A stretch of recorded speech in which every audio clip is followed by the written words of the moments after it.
What's up, guys? Welcome to the Fantasy Addiction Network. Today we are talking the XFL, the Dallas Renegades. We're going to be doing an XFL Fantasy Football 2020 player rankings and the offensive breakdown. Let's not waste any time. We'll get right into it.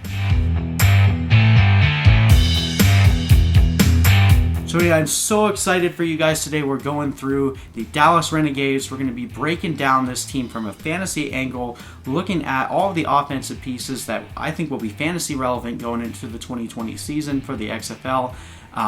Beginning with the team, we'll just look at the head coach. So the Dallas Renegades hired Bob Stoops, who those of you that follow college football know that he was a longtime coach of the Oklahoma Sooners. He actually retired coaching for the Sooners and hasn't coached since. So this is him coming out of retirement. Obviously, they excited him enough with this new league that he felt that he could actually make an impact, and I think that it's going to be pretty interesting to see what he can come up with. I think just looking at the Dallas Renegades in general, I think that they're going to be a pretty solid team. But let's break down each piece of the offense and support that. So beginning with the quarterback, they got assigned Landry Jones, who those of you that are Pittsburgh Steelers fans will remember as the backup quarterback to Ben Roethlisberger.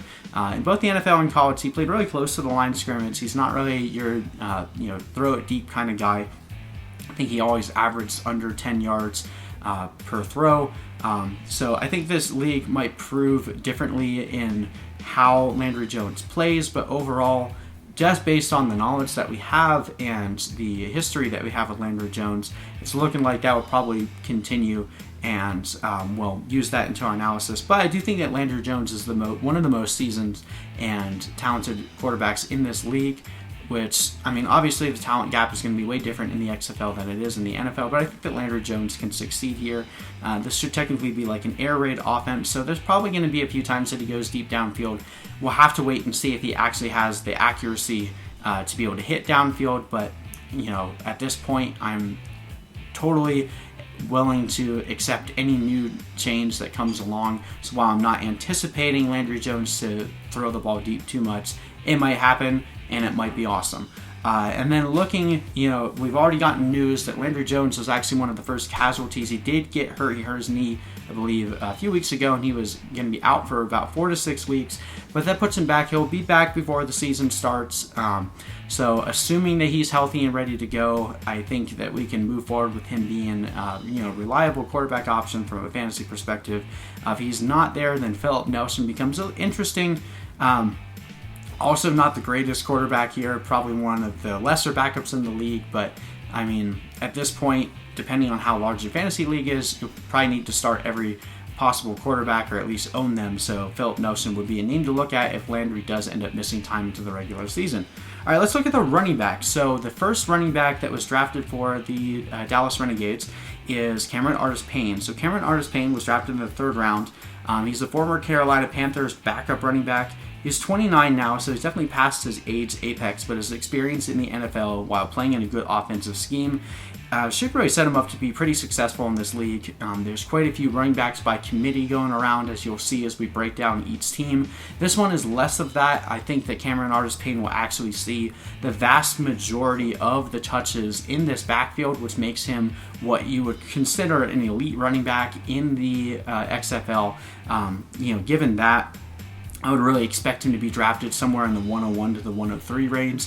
He should be one of the first running backs off the board, and I really like his potential to finally shine in the XFL. Look for him to do tremendously well. And then his counterpart is Lance Dunbar, also former NFL player, used to play for the Cowboys. Lance Dunbar should see work in the receiving game. That's always been more of his shtick, being able to do some work in the receiving game, so he probably won't steal too many carries from Artis-Payne, but he will get a few receptions. But Cameron Artis-Payne can also catch the ball too, so it'll be interesting to see the splits between those two guys. And then they also have a 3rd back, Austin Walter. He went undrafted in the NFL, still 23, so he's still really young, and he has some decent metrics. In college, he played for Rice, and he had 1,700 yards and 13 touchdowns in his senior year, averaging 5.1 yards per carry. So pretty decent running back overall. If Cameron Artis-Payne were to go down, I do think that Austin Walter would actually become a really relevant fantasy asset. So this is like your first XFL version of a handcuff for a running back. So if you draft Artis-Payne in the first round, probably want to snag Austin Walter with one of your last picks.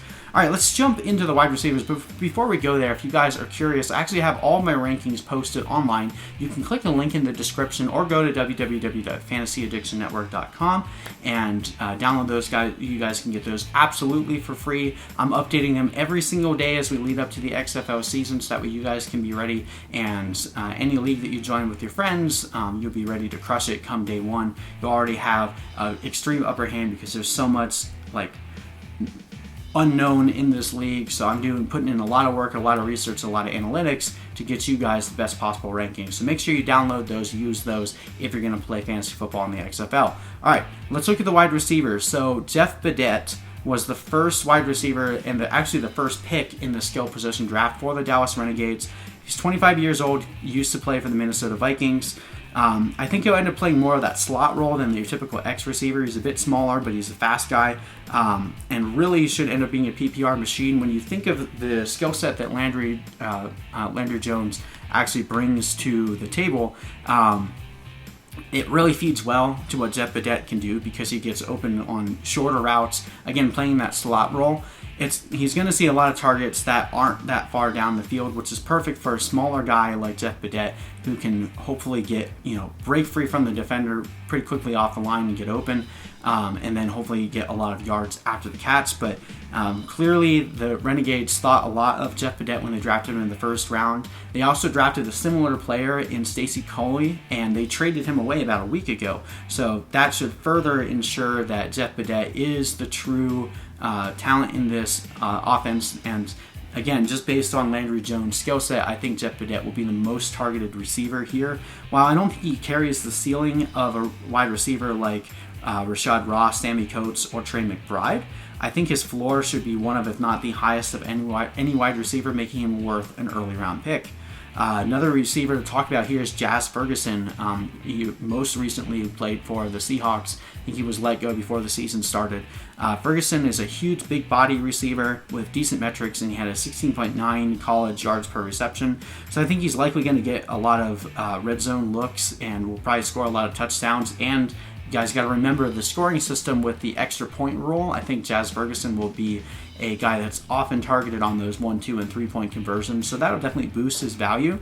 My only qualm with Jazz Ferguson here is, as I've already said, that Landry Jones is not your typical down the field quarterback. So knowing that, I don't know how many deep balls Jazz Ferguson is going to get. He doesn't have the same ability to make separation off of the line that Badet does. So I think he'll be used in more higher leverage situations, but he's probably not going to give you that weekly floor that you want to actually rely on. So it's going to be one of those boom bust kind of receivers here in the XFL. And then they have a decent depth of other receivers, but none of them have really stood out yet. So before we solidify our third and fourth guys in our rankings, we're really going to have to pay attention to the training camp and the preseason over the course of the next month to really figure out who's actually shining outside of Badet and Ferguson. All right, and lastly, let's look at the tight end. So there's 2 tight ends in Dallas, and there's a little bit of unknown as to who's going to be the better guy. So you have Donald Parham, who they drafted in the 9th round. You also have Sean Price, who they drafted in the 5th round. They're different archetypes. Donald Parham is a bit bigger than Sean Price, and really when you think of the assets that are going to end up working in this offense, I think Donald Parham will be on the field more, but he might end up being used more as a blocker. However, due to the bigger frame, in his senior season, he also had 85 receptions for 1,300 yards and 13 touchdowns, so he's definitely very athletic.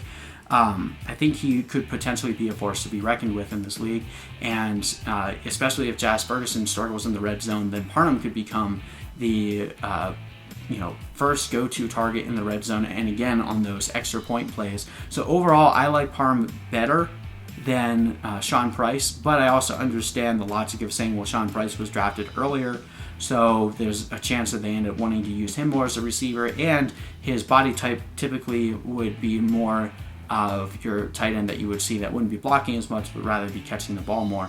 So what I think Donald Parham will end up being more of like the big play guy and have a higher weekly ceiling, whereas Sean Price will maybe score a few touchdowns, but might end up giving you a little bit safer of a floor. But if you're nervous, if you draft, because you probably have to draft Parham early, if you draft Parham early, I think you can just handcuff him with Sean Price in case things go unexpectedly.